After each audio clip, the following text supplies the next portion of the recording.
Welcome to Board Gamers Anonymous, episode 49. This week we're going to talk about the top 10 board games for gamers. Also, we'll have a featured at the table with Walled City, acquisition disorders, an open letter to board game publishers, and all the news, previews, and reviews that you need to know to bring you up to date on everything in the board game industry. You're listening to a proud member of the Dice Tower Network, dedicated to bringing podcasters together for the greater good of gaming. It's sort of like Voltron, but with better lip syncing. Find out more at dicetowernetwork.com.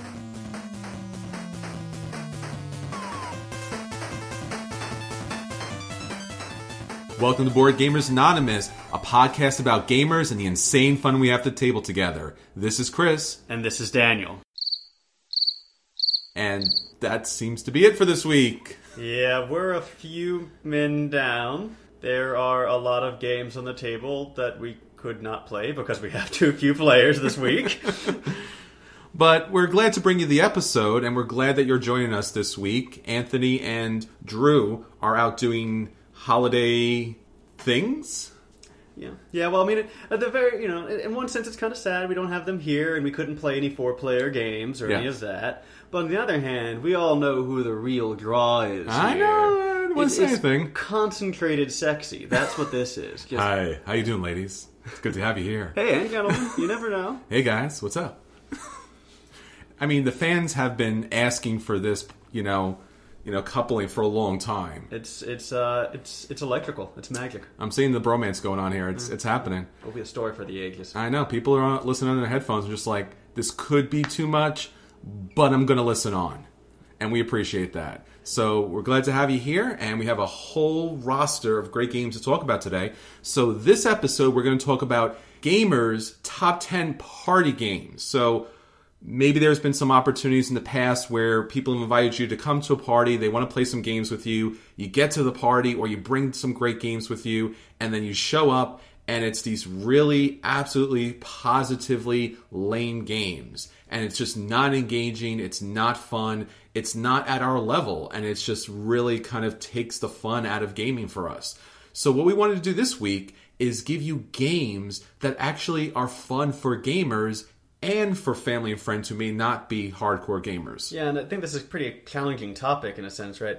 Because for me, party games are usually neither games nor party appropriate. They're terrible, right? You just sit around saying silly things or making silly noises at one another, and nothing happens, and there's no dynamic in the game, and there's little interaction. It just isn't very good. But finding a set of games that are both engaging as games themselves and provide for that sort of social interaction that makes a party game, that is a pretty challenging thing to do. Yeah, I mean, it's very important, especially at this time of season where you're going to have family and friends coming over and they're going to ask you what to bring, or you're going to bring a game, and you want to be able to have something, as Daniel was saying, that bridges everyone, so everyone's happy, everyone's engaged. Yeah. Shouted from the tabletops! Sir, you're gonna need to get down from there. For this week's Shout from the Tabletop, I have a special open letter to board game publishers. Dear board game publishers, we love your work. If it wasn't for you, we wouldn't have the outstanding components, artwork, and gameplay that we have each and every day that we sit down at the table with friends and family. But we wanted to remind you of something that may not be, generally on your radar. And by that I mean the reducing, the reusing, and the recycling of materials that not only would help the environment, but also help us as gamers purchase more products from you. So first off, reducing. Now, I understand that you want to have as much shelf presence as possible, but let's be honest, most people buy games online. And those who do in this industry research the games long before they ever see the cover. So instead of spending so much money to produce the biggest box possible, why not build a box that's just big enough for the components so that it doesn't cost you as much, and that more importantly, I can find a place to store this game. Now, I bet you that you've watched online many, many videos where board game reviewers are reviewing games and you could see in the background their elaborate shelving system that's about to fall down from the weight of all those games. And usually at the end of the interview, they say, "It was really nice to meet you, so-and-so games. I'm hoping that I can fit your game as part of my collection," because we're running out of room. These board game boxes are just way too big, and we can't fit them all in our space. So instead of keeping these games, playing these games, and advocating for these games, we have to say goodbye to these games because the boxes are just too big for no reason whatsoever. Now, let's also talk about reusing. Now, some of these boxes, when you are producing big boxes, have a lot of empty space in it. Now, I don't want to have to break down my game, lose the box, lose the insert, lose a lot of the wonderful wrapping that comes with a game in order to kind of fit into my shelf. Why not, and I'm talking to you, Cryptozoic, with your games, we have that insert and you do have that extra room, whether it's beneath it or above it or to the side of it, why not make an insert that fits all the game components if you must produce such a big box, but reduce the other space, leave the other space open so that I can fit other components from other games or maybe a dice bag or a pad or other materials that I could use with your game. By reusing that space, I'll be more likely to keep around your game longer instead of kind of trying to squeeze something in that just does not fit any longer. And finally, recycling. So with many gamers, we're all a bunch of nerds and proud of it. And we do have serious considerations about our environment and especially the next generations that are coming up. And I'm sure that you've seen plenty of products out there in the paper arena where, whether it's toilet paper or it's copy paper or several other products, that it says proudly that they use recyclable material in their product. Now, wouldn't it be great to pick up a board game, flip it over, and see that that stamp is there, that this game is 80, 90, 100% made of recycled material? Why not? Everyone would be proud to put that game on the table instead of putting down this huge box of paper, wood, and plastic. You can say, well, that's all been recycled. This game is here for play, so it doesn't have to, tear down many trees. It's just reused material.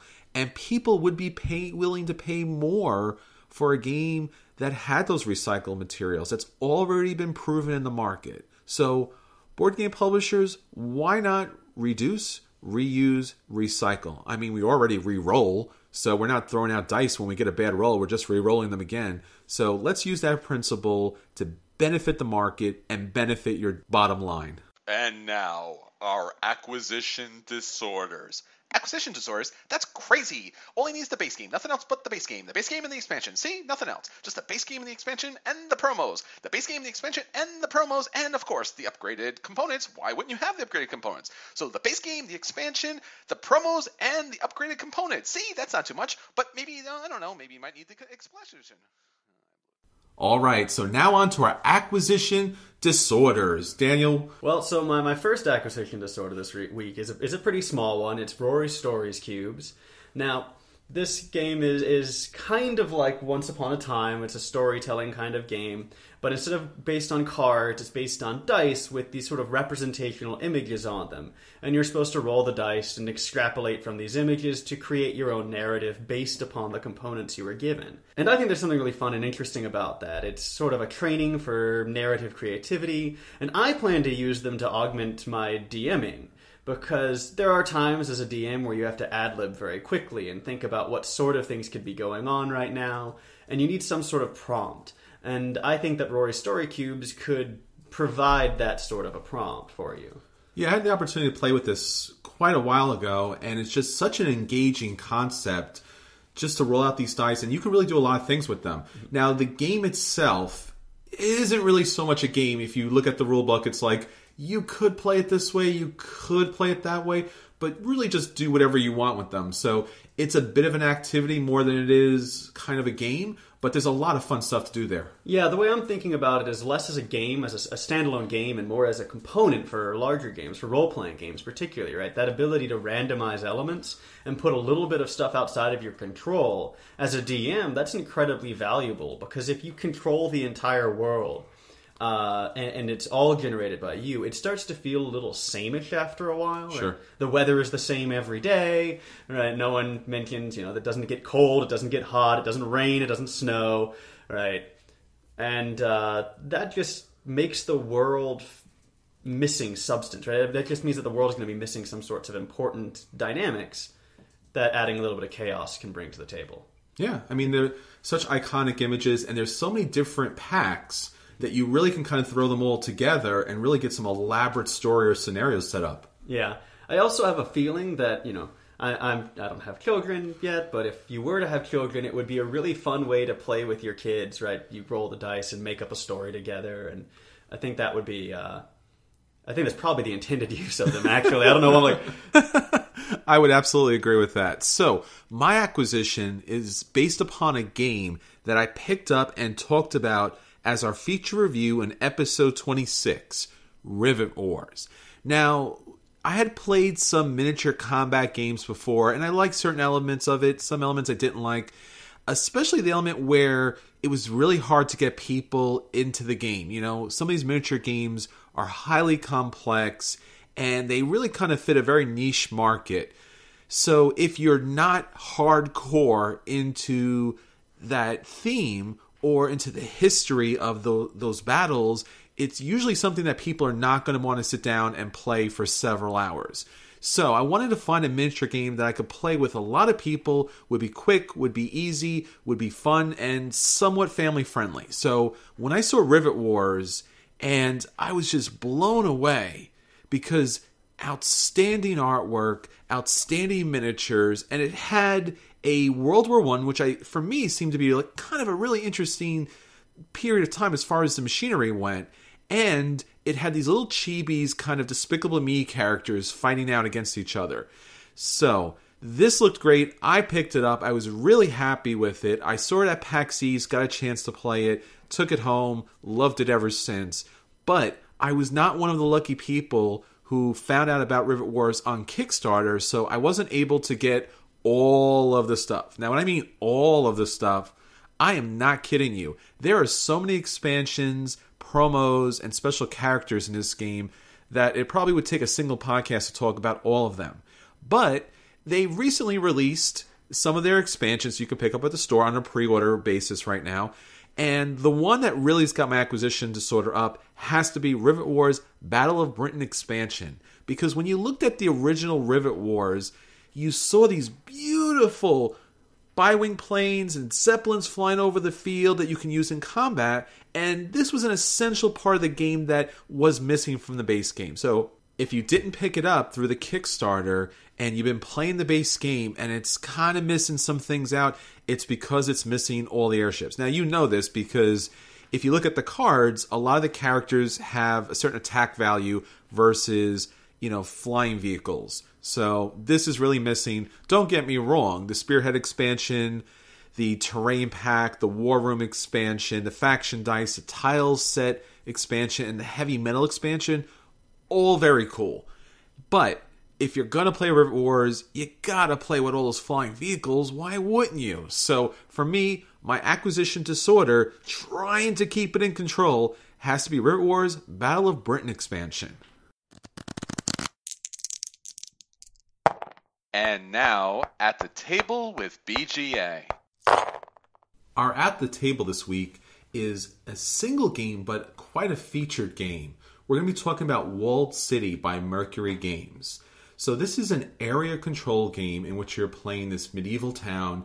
You lay out roads, you lay out walls, as it is a walled city, of course, and then you play cards that allow you to put peasants and nobles into the city. So just because, you're a peasant, you're kind of out there. But the nobles, they're a little bit upper on the chain, at least in this kind of walled city. So they break ties. And that plays a big role in this game. But since the nobles aren't used to risking their life for much, if you leave nobles in an area that's not entirely contained by walls, then they will run out at the end of the second round of the game. Yes. And there's also a number of roles in which you can play in this game too, and it allows you to have a special ability for that round. Right, the guild powers at an interesting dynamic. So each round you select a guild power. It determines both play order and gives you a special power that you can use during the round. Which is really interesting. I like that dynamic of you want something really powerful, you're going to have to wait to take your turn then. Mm-hmm. So a nice balance and trade-off as far as that's concerned. So what do you think about Walled City, Daniel? Meh. Meh? It was a game. Okay. It was not terribly unentertaining, nor was it terribly entertaining. My biggest misgiving about the game is that there were a few mechanics that did very little, or a few pieces introduced that seemed to me to not do enough work to be worth the effort. I'm not sure that the peasants and the nobles felt different enough to me to be worth differentiating. I mean, I get what's going on there. I do see that there is a difference, and I know it does affect play. But every time you add a new dynamic into a game, I think there needs to be a counterbalance, right? You need to see if what you're adding is worth the complexity, right? Is adding another piece, another set of rules, increasing the range of play enough to be worth it. Sure. And I'm not sure that is the case with that. The nobles and the peasants. There's also like a token to count which round you're in, but there's only 2 rounds. Sure. So I have no idea what that is there for. I mean, it's not like you're going to forget whether or not you have played a round or not. Well, there's the 4 different spots, and you're counting also, and so A, B, C, and D, right? Well, there's that little circle piece that goes over that, but then there's also that one that you just flip over, and all it does in the game is flip over once. That's its sole purpose for existence, is to halfway through the game, flip sides. You know, I find that so interesting with that type of component and many others, especially the first player marker, that it's okay to have it, but I wonder cost-wise if it's necessary to have it. Yeah, it seems to be like... Yeah, it seems to be just an unnecessary complication and an unnecessary piece, and I'm a big fan of keeping it clean and keeping it simple. If it doesn't do something, it shouldn't be there. Sure. Now, the board itself is plain, right? It's this kind of green, grassy setting with the kind of like dirt roads kind of set up. Yeah, it is not an overwhelmingly attractive game. No, it's kind of bland. It's kind of basic. And then to start the game, you'll roll these dice that are different colors, and you'll place them on their positioning in the board, and that's going to kind of determine your strategy, right? So you want to be able to have the most units in those areas in order to control those dice, because depending on how many pips show up on those dice, it'll actually be that those dice will be worth a certain number of points in the game. Yeah, so you can score points both by having control of those dice units or by controlling territories or being second or third in those territories. One thing we did notice playing through is there's a big advantage to diversifying, or in that you can usually pick up sort of loose points everywhere. And at least for us, it turned out that the player who had been picking up all of these loose points rather than gaining the big, I control the territory, but had been willing to come in second or third, ended up with more points in the end of the game because he had picked up all the points we left behind. Yeah, if you don't control the area, but if you come in second or third, there's a descending point total. But there's so many spots that are available because of the way the roads kind of break things up that it might be best to kind of go those little areas, like we were able to play in that game. I think one also the challenges there too is this says it's best at 3 players. I don't think so. Yeah, I think you're right with that. I mean, so one thing is that strategy, which we just talked about, is going to be especially effective when there is that strategy that we were just talking about is going to be especially effective when there's 3 players, because you can't come in any lower than third, right? So your chance of getting those leftover points is pretty high. With 4 players, it may be less. I mean, I love area control games, but it really does depend upon the number of players playing the game. And if the board doesn't accommodate different numbers of players, you're going to have a problem. I mean, think about Small World, how if you're playing with 2 players, there's a 2-player board. If you're playing with 3 players, there's a 3-player board, and so on and so forth. This says it plays best with 3, but it's a 4-player game. And, if you're playing with 4, you're going to see those secondary, points kind of pop up. and it has a little more, action to the game. I think it really fails as a 2 and 3 player game, and a 4 player game it just might be okay. There's also these little chits in the middle of the board where you can kind of flip them over and be able to raise the value of that area by 1 or minus it by 1, which were okay. I mean, the component quality of this game is good. The dice are interesting. They're nicely colored. The chits are okay. The meatballs were really interesting because they are black, gray, a really dark kind of blah green, and brown. And I'm like, we play games all the time, and I've never in a game seen a collection of meatballs so sad and depressed. Yeah, it's really not a very attractive game, and the color choices even were really probably poorly orchestrated. They don't pop at you. It just sort of, looks kind of gross, almost. Like, it's, okay, why did you pick that shade of green and that shade of brown? I mean, the dice are really colorful, and maybe they're trying to give you the idea of, like, this is what peasant life is like. This is the clothes that they wore. It wasn't pretty, it wasn't fancy. But then again, the nobles are the same colors, too. Yeah, it's, I don't know what to make of the color choice. I don't know why that was their I don't know what to make of the color choice. He clearly doesn't know what to make of the color choice. And it's, one of the things that this game could really use was an IP. Now, I don't know what IP could necessarily save this game, but it could have used a little more flavor, a little more color, a little more story, something a little bit more to this game, because it is a very flat game on purpose, and no pun intended. But, you put the walls and it becomes a 3-dimensional game. Really, it kind of pops it. It kind of raises up a little bit. But even then, maybe they should have went a little bit further with the component quality and made this a 3D kind of game board where you had, like, towers. You had to place towers around the board. So it really did feel like a walled city. I think that the wall pieces are fine. But since the towers are flat, it almost looks like you're just putting, like, roadblocks down. It doesn't seem like walls. If this is going to be a walled city, you got to give me high quality walled components. It's got to feel like a castle wall. Yeah, I mean, I think the biggest issue with this game overall is just it doesn't stand out. I mean, the name even is generic, right? Walled City. And the colors aren't attractive, and the board isn't attractive, and the rule set isn't particularly unique, and it just sort of fades into memory very quickly. There was some things I did like about the game. The artwork on the guild cards was nice. I was really sorry that the guild cards didn't have a bigger role in the game. I thought they were going to be able to play every round. They really kind of came out, they did their effect, and they kind of went away, and I was like, all right. And, to not be able to play that guild card over and over and over again, I really didn't feel the role that I was playing in this game.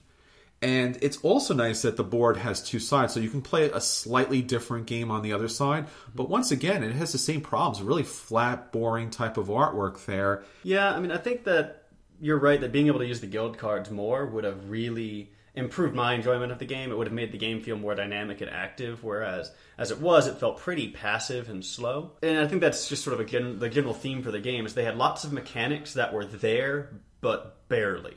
Yes. And they needed to draw more out of them. They needed to make more of a difference between the peasants and the nobles, at least if you ask me. They needed to take more advantage of the fact that they had all these phases passing during the round to make each of them more eventful. They needed to take more advantage of the really well-drawn and interesting guild cards with, very dynamic powers that could have really changed gameplay in a lot of cool ways. And I mean, there was a component to it where you didn't play all the guild cards, right? Some came out, so you couldn't choose from all of them, which is nice. But, the first time we played it, a lot of the interesting ones kind of went out of the deck. And that was kind of sad, because that would have been a little more interesting. But, I want to play guild cards. I want to play roles. I want to have good cards, good components when I played a game called Walled City. Yeah, I want to have more decisions to make, and I want there to be more interesting things that happen. Mm-hmm. And as it is, it's all very predictable and very slow.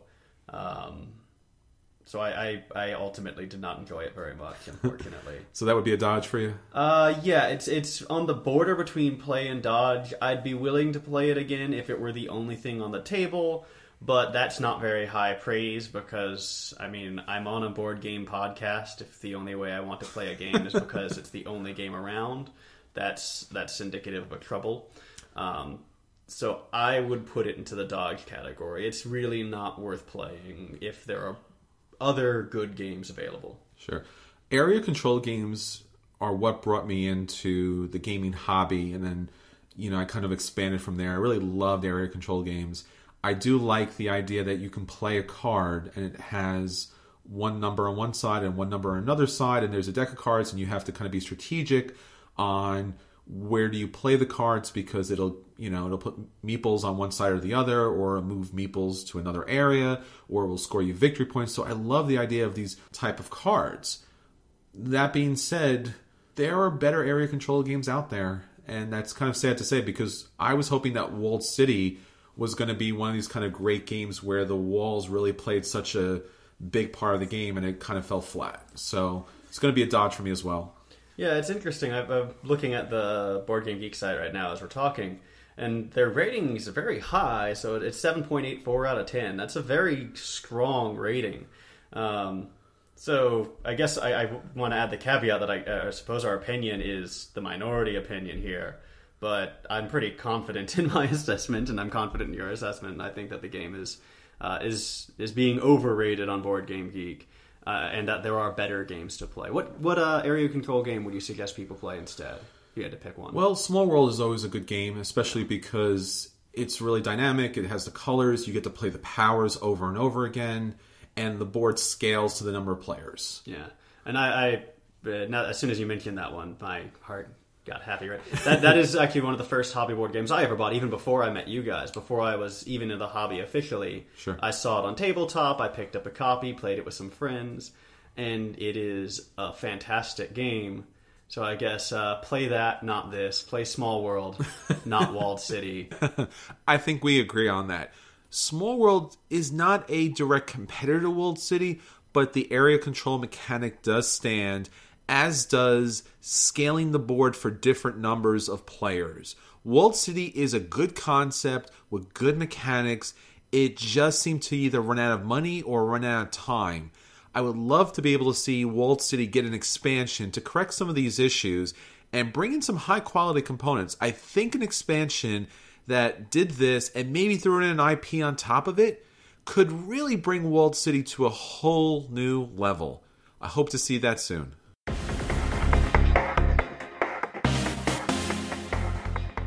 And now our crowdfunding update with Kick in the Habit. Hey there, Kickers. This is Chris from Kick in the Habit.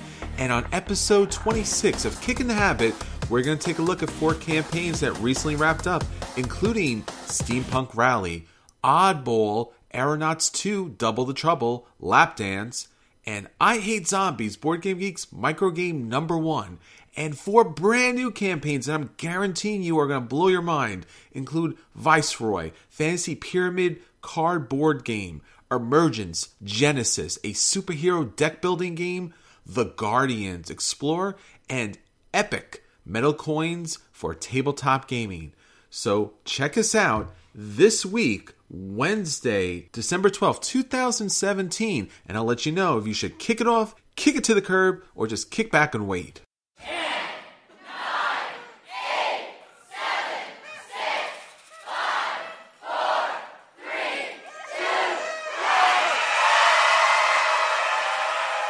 And now our top 10 list. So as I said earlier, party games are fun. Party games should be fun, but party games can also be such a drag and boring and just grating on your soul, and hours that you have to sit there and do some random thing that makes absolutely no sense. And as a gamer like you are, we're at a different level. And that's not to mean that non-gamers aren't intellectually there, but, we're used to kind of thinking dynamically, and we're used to interesting gameplay and how these things snowball together, and what strategy and what tactics should I use, and should I play this card now or should I hold on to it? Am I going to press my luck here? And you play a party game, you're like, this is a game, it's going to be fun. And it's, all right, I roll the dice and I move the guy 2 spaces. You go. You roll the dice, you move it. Yeah. And it just kind of really, it not only sinks the party, but it sinks gaming. Mm-hmm. So what we wanted to talk about this week was the party games that are actually for gamers. Right. Now, party games is kind of a nebulous category, but there are a few things that party games have in common that we wanted to latch onto. One thing a party game has to be able to do is let everyone at the party play, right? So party games, as a rule, allow at least 4, usually considerably more than that, players, right? Somewhere between 8 and 10 is ideal, some maybe down as low as 6. And most of the games we're going to be talking about are able to hold parties of 8 or 10 players at a time, though some of them are smaller. But I think all of them are going to be able to handle more than 4 players at once. Yeah, I mean, it should be a big enough party that's just not sitting at a table. And in that kind of vein, the components should be minimal. You know, you shouldn't have to have a half hour of setup for a party game because the party's going on. You want to be able to get in there, throw the game down, break it out. The rules should be quick and easy to understand because not everyone's a gamer, but you want to involve as many people as possible. The more the better, because that's the good part of a party game. And once again, to involve everyone. So it could be younger people, it can be older people, gamers, non-gamers types of people, and it should be fun, and it shouldn't be something that you walk away and go, oh, that was really lousy, or, yeah, I can't play this anymore, it's just not working for me. Yeah, and I mean, I think the thing you're touching on there several times, right, is this, all of those problems that can happen, right, if you have too many components, if the rules are too complicated, they get in the way of interaction, right, which is the party part of the party game, right? It can't just be a good game that plays a lot of people. It has to be a game that, when it is played appropriately and played correctly, involves a lot of social interaction and enjoyment, right? Where a large portion of the enjoyment of the game is due to interaction with those around you.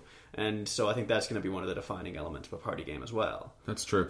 Especially because when you're bringing games to a party, you never know what space you're going to have available, and the party might be using up most of the available space, so you really want to have a small footprint too. Yeah, absolutely. Okay. So, Daniel, what is your number 10 party game? So my number 10 party game is Once Upon a Time, which is the storytelling card game. It's a lot of fun. You draw cards into your hands to weave these narratives. We talked about this game a couple of times before, and I'm sure most of you are familiar with it.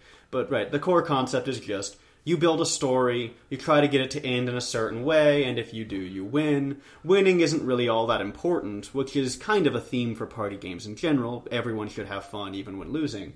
But there are ways to win the game and ways to lose. The only reason I rank it so low, because it is such a clever and innovative game, and I'm really a big fan of any game that fosters creativity or sort of communal narrative, because I think there's something very powerful about creating a communal narrative, is that this game depends so desperately on having an excellent group of players who are all willing to participate in this communal narrative with their fullest effort and are all good at that.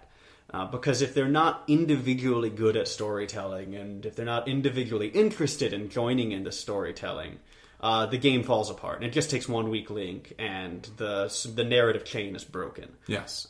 Great game if you've got a creative group of friends, frequent role players, people who spend time reading a lot of fiction and writing fiction and that sort of thing, because they're going to weave this wonderful, fun story out of it. Improv folks probably also be pretty good at it. Mm-hmm.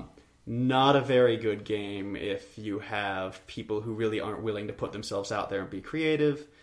And one of the downsides of this for a party game, right, is party games are supposed to get people to warm up to one another. Mm-hmm. This is not a good icebreaker unless everyone is an extrovert and everyone's very outgoing, because people who aren't are going to not be willing to participate like this. Yeah, I think that's the true mark of a party game, where if it completely depends on the group of people you're with, it's going to be challenging. It's going to be something you should hesitate before you bring to a party. And that's probably why it's at the opposite end of our number 1, just because it's a great game. It offers so many possibilities. Anyone can sit down and play it and provide a story, but you do need somewhat of a good group for it. Yeah.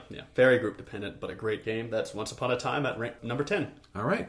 So for our number 9 party game, it's got to be Dixit. Big fan of it. I have all of the expansions, and it's about to explode from the box that I have wrapped up. And I am still buying expansions, so keep going.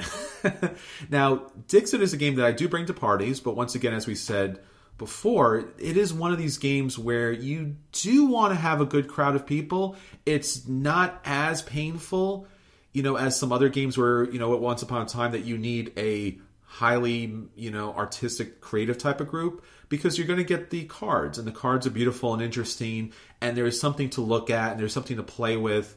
And if someone's too vague, they get no points. If they're too obvious, they get no points.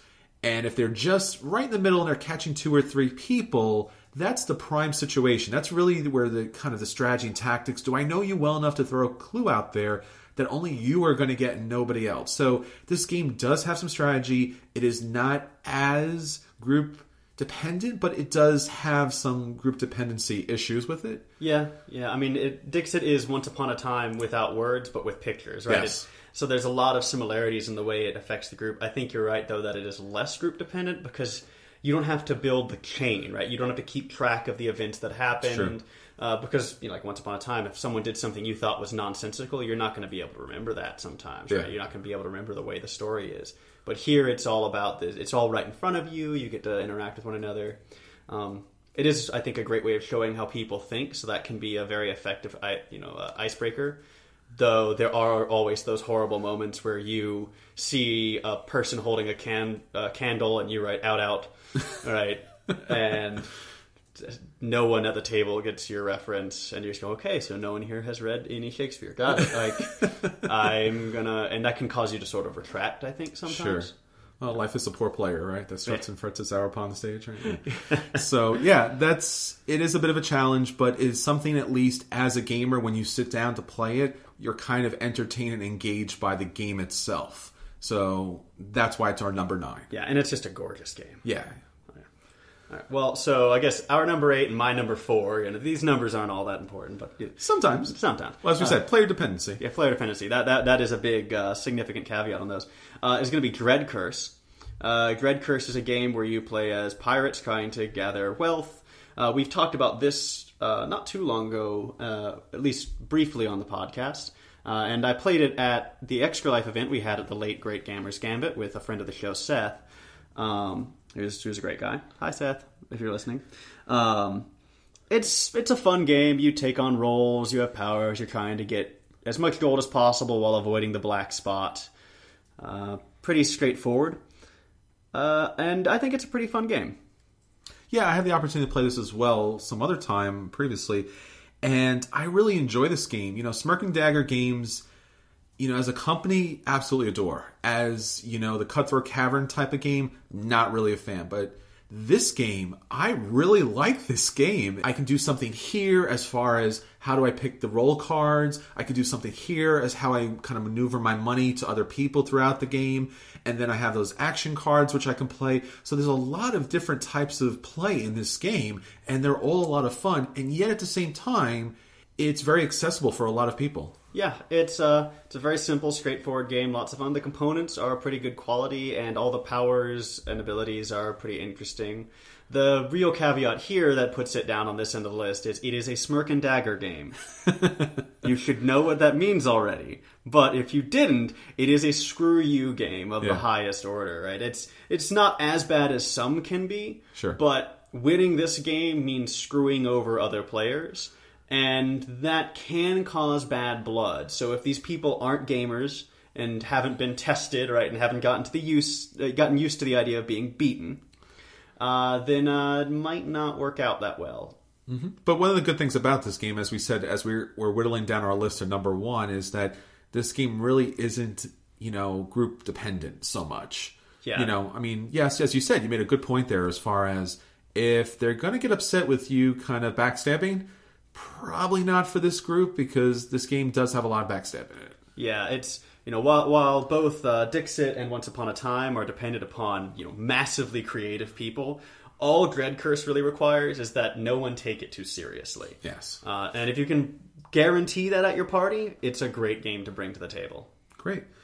So, my next game would be Shadowhunters. Now, Shadowhunters is a really interesting party game because I think it was the concept that really brought gamers to the table, which was you would have these Shadowhunters and you would have these, traditional horror monsters. You had a werewolf, you had a vampire, and you had all these odd kind of creatures. So right from the start, gamers are engaged, right? This has a really thick fantasy element to it. At the start of the game, you're given a card, which is your role in the game. So you could be on the Shadow Hunter side, or you could be one of these shadow type of creatures. And in addition to that, which in this part really makes the game, you could be one of these neutral characters that have different kind of win conditions. So one of them might be you need to die first, or everyone else needs to die, or the person to the left needs to die, or some other kind of crazy condition.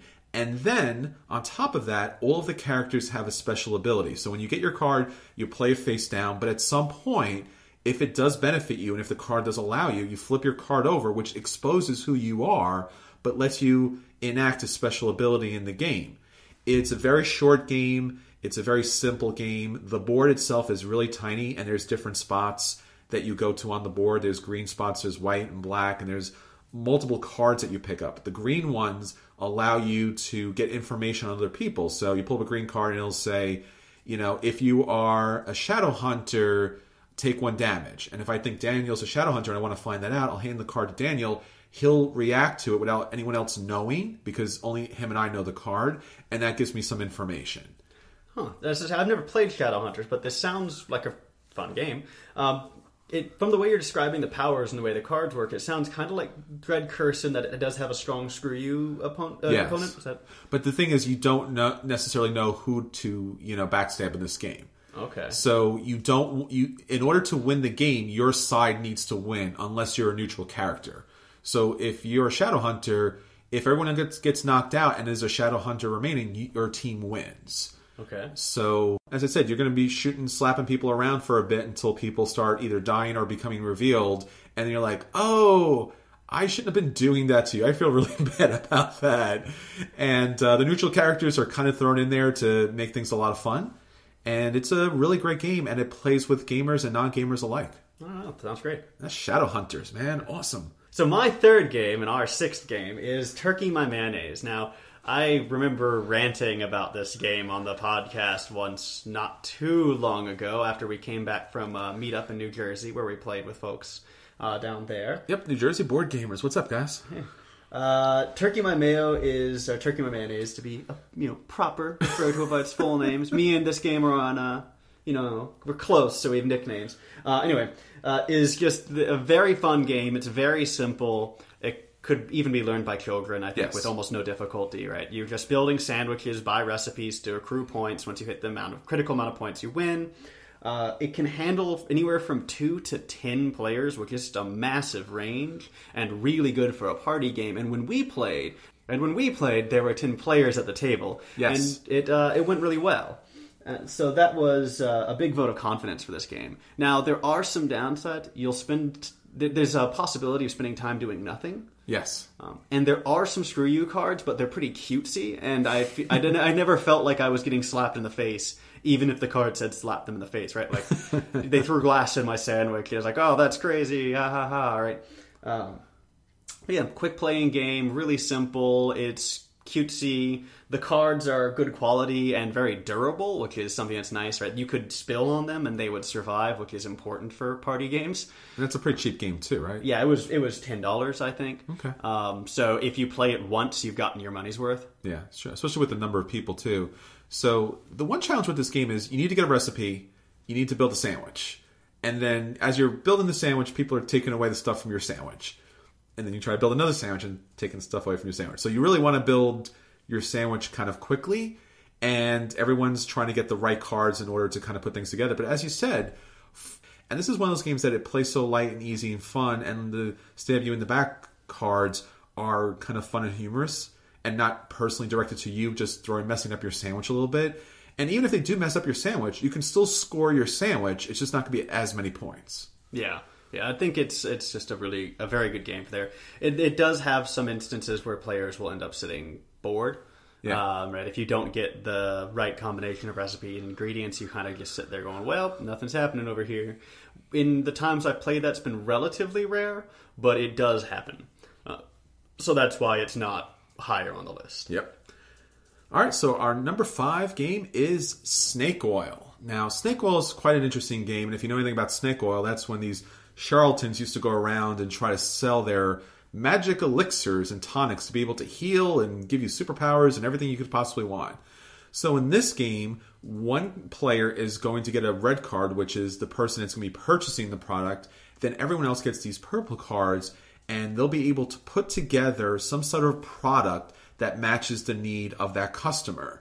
So you might have, an elderly couple, and that's the customer, and then you have all these different cards, and it could be like movies, old chewed up gum, bicycle horn, and like all these kind of random things, and you have to kind of make up a little tiny narrative about this product that is, using these cards in order to sell to that customer.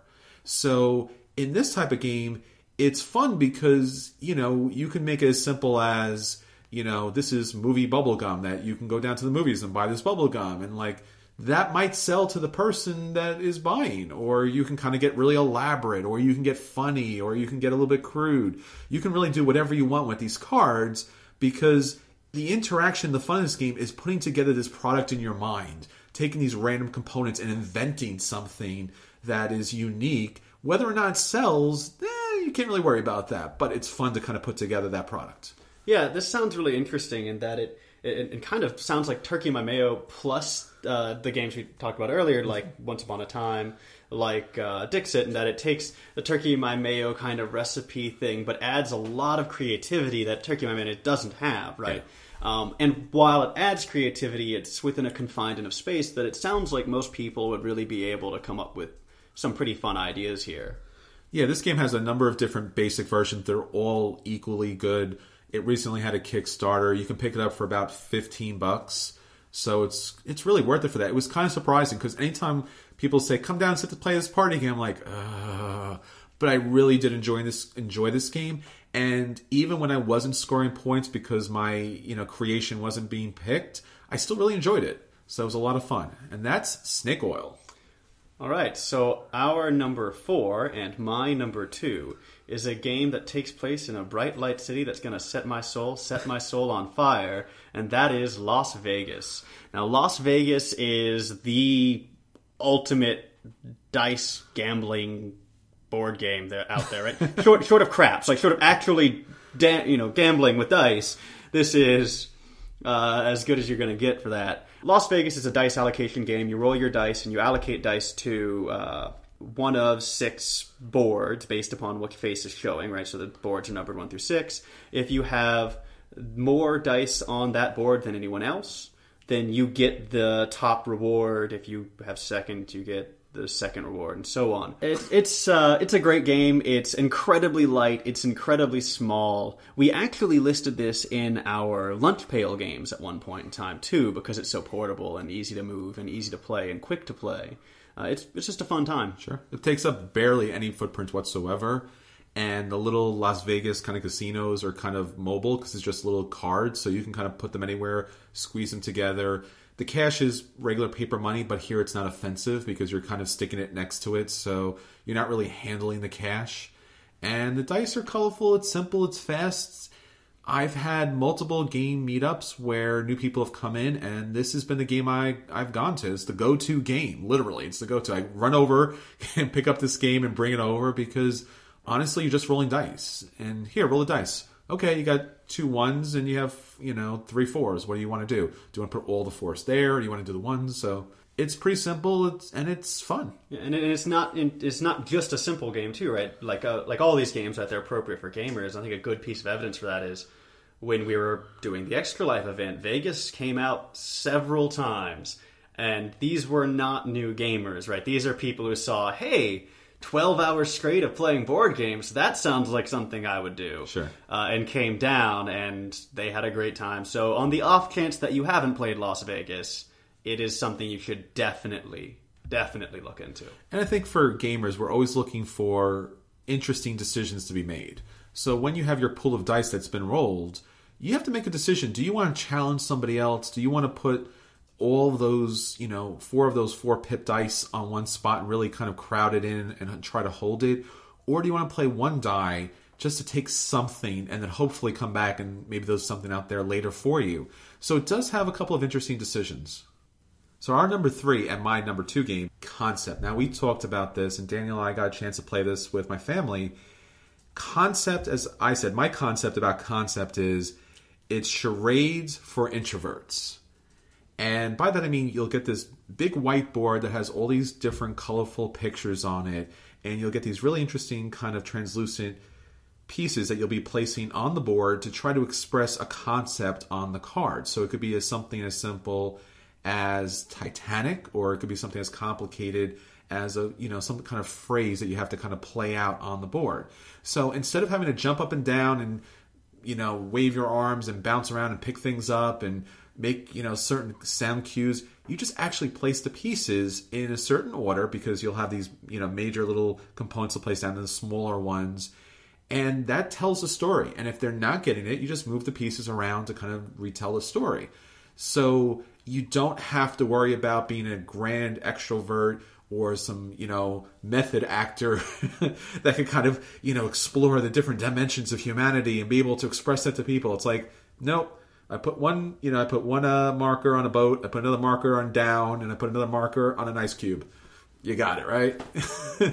So it's not too challenging as far as that is, but the card itself has a lot of different stages to it, so you can pick out the more challenging phrases which you have to play out, and it's actually fun and surprising when someone's able to kind of guess it. And once again, it's not so group dependent, because even if people aren't getting it, you figured out a way to kind of express that to other people, and that's a lot of fun. Yeah, I mean, when we played, we even went through some very complicated concepts and found ways to express it. And we were playing with mostly non-gamers. We were playing with one person who isn't a native English speaker, and it all worked out very well, with the exception of 1 or 2 words that he didn't know and needed to replace, which is fine. Understandable and would have happened in charades or any other game like this. Absolutely. But yeah, it was just a very good time.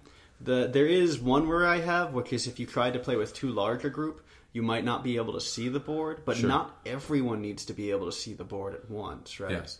And the scoring in this game is kind of, slapped on at the end. If you get this and you get that, you get one of these bulbs or 2 of these bulbs.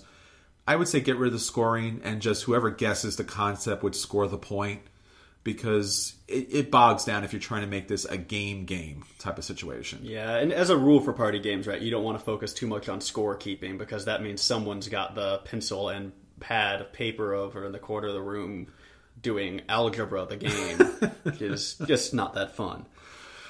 All right. Well, anyway, that's Concept. Yeah, what a concept. We're not sure how to rank these two, because we both have our own contention for number 1, our own view about what number 1 should be.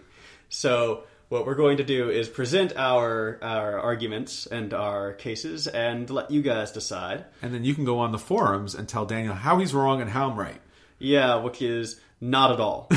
Daniel is not at all wrong, and Chris is not at all right. So, my candidate for the best gamers party game of all time is 1,000 Blank White Cards. Now, 1,000 blank white cards is exactly what it says on the tin. It is a bunch of blank white cards. And what you do is you write rules and effects on the cards, you draw pictures, what have you. Essentially, you make the game as you go along.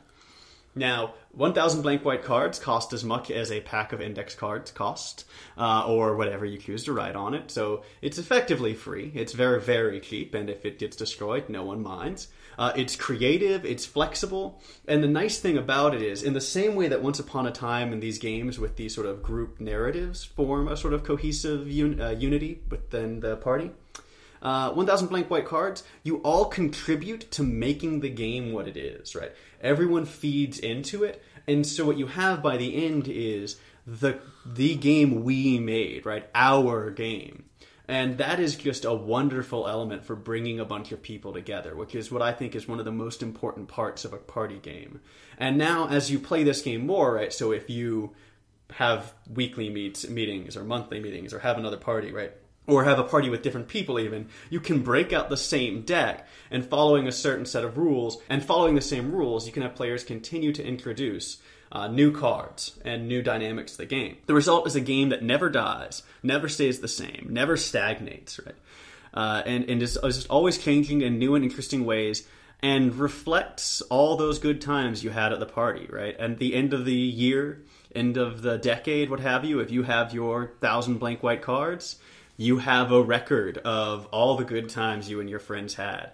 And this is the game that came from that. And so I think that is going to be hard to beat. So I see what you did there. Yeah. What you got, Chris? Well, I don't have 1,000 blank cards. It took a lot of work there. But I have something that I think is even more fun. And everyone agrees, right? Right? Somebody agrees? Cricket. Wow. Well, I gave a stirring speech, sir, about the value of friendship. So you're going to have to top that. I want to bring to you a game that, as we talked about throughout this whole podcast, when you play a party game, it's so group dependent. And the success and failure is based upon the players in the game being able to contribute in some way that carries the game. So like as Daniel was saying with the 1,000 cards, like it carries the game a little bit further. Everyone does feel engaged. Everyone does feel cooperating. Everyone does feel a part of the whole. So what game involves everybody? It doesn't require a specific level of skill, but has some strategy and kind of fun to it. Some kind of skill that kind of can come into play, or sometimes even just random luck. I am talking about Telestrations. Now, if you haven't played Telestrations before, it's kind of like as kids when you play telephone mixed with Pictionary. Now, I know we all have our problems with Pictionary, but don't leave yet. So with Telestrations, and you can get the Telestrations, the regular version, which plays up to 8 people, or you can play the Telestration, the 12-party pack.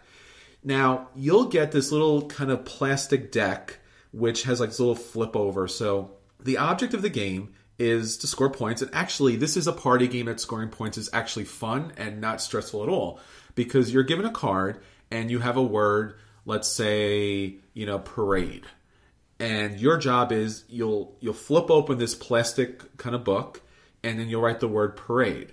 Then you'll flip over to the next page and you'll try to draw the parade. Now, at this point, when you're drawing, things are being timed. Now, usually when you're playing Pictionary, this is where the stress and the anxiety and the frustration comes in because I'm not an artist. What the hell are you trying to do to me? But because it's timed, you don't have a lot of time to think about that. And the fun part, the great part about this game is the worse the design is, the worse the artistry is, the more fun it is. Because now you've drawn something, you flip it over to the next person, you pass it over to the right, you get a new one, and the person to your right who got this, artistic work of yours is trying to deduce is what are they trying to say with this picture? And so they have to say, give a word or whatever the concept of what they think it is. So maybe they saw your drawings with all the people and then maybe they thought it was a war instead of a parade, and they write war, and and then they pass it over, and then the next person gets it, and they draw something, and they're under the timer, so it comes out crazy, and they pass it over, and the person looks at it and goes, I'm not sure, but it could be a parade. They write parade, and they, then they pass it around, and the next person gets it, and it's like, and they look at the drawer, and they're like, I think it's a hippopotamus because there's a lot of different, looks like a lot of legs here, or is it a centipede or something? So, all right, I'm going to put centipede. And eventually the pad comes back around to you. And this is the scoring part of the game where you flip over and you announce to the group the word was parade. And then you flip over the next one and then you see if they match what you're drawing. And if they didn't, they don't score a point, obviously. But it's a lot of fun because to see how people, pull out certain concepts from this really kind of crazy stick figure drawing. And then as it goes on, like with any good game of telephone, it always ramps up. So it gets more and more crazy and crazy as it goes on. But sometimes people do get it right. And you'll be able to score points because people got it right. And once in a while, people's artistry is just good enough that it'll go around and everyone will get it right. But it's a lot of fun. It's really simple. If you're a bad artist, it's a great game. If you're a good artist, that's fine. But it doesn't matter the group. Everyone enjoys it. Everyone laughs. Everyone has a good time. And by the end of it, you're able to kind of look back and see a whole journey that started with your drawing. Okay, so those are our two contenders for top party game, and there are a whole top 10 list here, of course. So we're going to throw the question to you guys. Which would you prefer? Would you prefer a game that is the unfettered exploration of human creativity and a living record and testament of all the good times you've had with your friends and loved ones, or some game about drawing or something? It's up to you. Let us know. And if you think one of the other games we listed or something else we missed altogether should rightfully take that top place, let us know and let us know why. We want to hear from you. Yeah, check us out on Board Game Geek, our forums there. We always post our episodes up there, and would love to hear what you have to say. I know a number of you have emailed us and sent messages, and we'd love to hear from you. So please get back to us, and let us know if these games go over well at your party. All right, well, that was our top 10 Gamers Party games. And I think we've got some really good contenders in that list. And now, our final round. So with our final round this week, we talked about some great party games. Now we want to talk about some games that we absolutely positively do not want to invite to the party. Yeah. You know, there are lots of games out there which are wonderful party games, and those are the ones we talked about today. The bulk of party games are kind of meh. But there are a few games, and I think all of us have our own, that when you see them, the party's over. Yes, they're definitely the party poopers of the games. Yeah. And these are games that you probably have played at some point. And, you know, maybe they have an element here and there. But for gamers, we need a game of high quality, high intellect, something that's going to engage us, something that's going to play with a lot of people, and they're not going to get turned away from the hobby. Yeah. So, Chris, what's your number 2 most hated party game? It's kind of hard to say as a gamer, as a hobby gamer, that this game would not be one of my favorite games because it's played everywhere. But the party game that just does not work for me has to be Werewolf. Now, there are a lot of versions of Werewolf. Some are better than the others, but the generic Werewolf where you're playing the werewolves, the villagers, the seer, and maybe just one or two other characters, you know, the problems with this game are a lot. First off, it is a completely random game. Yes, maybe the seer gets some information. Yes, maybe the seer is able to help people. But that's probably few and far between. And pretty much what you're doing is just killing other players throughout the game. And, you know, it's a player elimination game. And when you're at a party and you get everyone to sit down and really you tell them about the game and you give the big speech. And then, you know, 2 minutes into the game, hi, we're going to pick you, you're done. And then that person gets to walk off and do nothing for the next hour and a half as you knock off other people. And that really wasn't fun at all. And that's kind of lame. And who you choose to knock off, especially in the early rounds, is so completely random that what's the point? Werewolf has a lot of problems to it. Now, I did have an earlier review about One Night Ultimate Werewolf, which adds a lot more characters, a shorter gameplay. It's one single night instead of, 15 minutes to 500 hours. But Werewolf, the basic game, is something that I will dodge each and every time because it's either super boring or you get eliminated. And actually, I've known players who purposely try to get eliminated so they don't have to play Werewolf anymore. Yeah, we've talked about this a bit before, and I definitely see where you're coming from. Werewolf is a really fun game if you make it to the final rounds. If you're cut out immediately, it's just, well, I wanted to play with you guys, but I guess I don't get to really play the game at all. Yeah, and the player elimination is bad, but it's also bad because it's almost based upon nothing. I mean, it really is. I mean, the roles kind of add a little bit to it, and there's just so many versions of this that, sometimes it does even get a little too complicated. So if you go, well, we'll add a lot of roles to the game. Now you're spending a long time asking the other players to do their roles in the game, and now it gets a lot more complicated. So it's either nothing at all, super complicated, get eliminated, or get bored. So it just does not work. Yeah, I think that because, especially in the early game, there's almost no in-game reason to eliminate someone, but you have to. Yeah. It's really hard not to take that personally. Sure. Right, because there's no professional reason, right? There's no in-game reason. It's just they picked you because they didn't like you today, or... Right, yeah. I don't know what to do now. Yeah, and I think you're right that One Night is a much better version of this game. Especially, you want to engage people, and it just doesn't engage people, and there's really no reason to eliminate people, but you have to, and people maybe take that personally. Yeah. My number 2 party pooper... see what you did there. Is actually on this list because I think it's juvenile, and apparently I should reconsider myself after making that joke and then complaining about something being juvenile. And this is less an individual game and more a category of games, which includes things like Quelf and Curses. Any game in which put on a silly hat is a core mechanic. Now, when I was a kid, I'll admit, I loved these games because putting on a silly hat was the height of humor that my small child brain could enjoy and understand. But as I've grown older, I just can't stand games that are all just, now you have to talk with a silly voice, or talk like a pirate, or cover an eye. Like, it just... Alright, yeah, I guess I can do that, but I'm gonna get really tired in about 5 minutes and not want to stand on my head anymore, so we're not doing this. Yeah. It's one of those kind of cardinal rules that you don't want to happen. You don't want people to feel uncomfortable. You don't want people to made feel like they're being made fun of. And, especially when a game makes you do those things for really no particular reason, it's like, I don't know why I'm doing something incredibly stupid and embarrassing myself for nothing. Yeah, and even embarrassment aside, it's just not very entertaining. Like, sure. Everyone around you isn't having a good time at your expense because they're not having a good time either, right? You're just talking in a funny voice and they're going, oh my god, please stop, while you are... So those games, any game where the whole shtick is talk funny, don't take your left hand off your right ear, any of that stuff, I'm out.